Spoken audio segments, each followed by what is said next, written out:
Жалпы әлемдік деңгейде қарайтын болсақ, қазір осындай радикалды ағымдардың артынан еріп кету тенденциясы, процесі қазіргі таңда бүкіл мемлекеттерде төмендеді. Өйткені неге?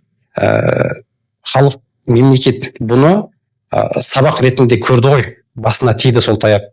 Қаншама мемлекеттің азаматтары, Францияны қараңыз, Европа мемлекеттерінің көбісі азаматтары, осы дін жағына қызыққандардың көбісі ең соңында баратын соңғы аялдамасы Таяу Шығыс болды. Таяу Шығысқа барып, кейбіреулер өзінің сол мемлекеттеріне қайтып оралып, сол өзінің мемлекеттерінде теракттық акттер жасады, террорлық акттер.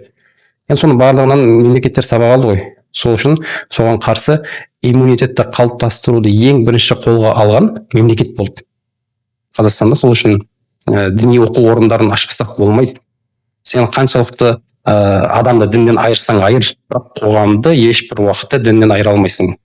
Бұл табиғи құбылыс. Мемлекеттің өз мемлекет болып қалу үшін тілі керек. Ол мемлекеттің территориясы болу қажет, заңы болу қажет. Және де ол міндетті түрде ол мемлекеттің азаматтар бір діни наным сенімге ие. Ол исламдық болсын, христиандық болсын, басқа мемлекеттер мысал ретінде қарастырған кезімізде де ол міндетті түрде қажет, ол діни наным сенім. Енді соны қолға алып, соны осы процестің маңыздылығы екенін түсінген мемлекет Қазақстанда, мысалы Алматы қаласында Нұрмарат университет ашылды, имамдар дайындайтын институттар ашылды. Мысалы Түркістан қаласында осы жақында ғана ашылды, медреселер бар, қари боламын дейтіндерге арнайы медреселер бар. Шымкент қаласында, Сайрам ауданында осындай жаздың күні балдар өз уақытын босқа өткізбесін, ертең олар да есейген кезде оның алдына келіп біреу теріс пиғылды бір уағыз айтқан кезде ана балада иммунитет болсын деді.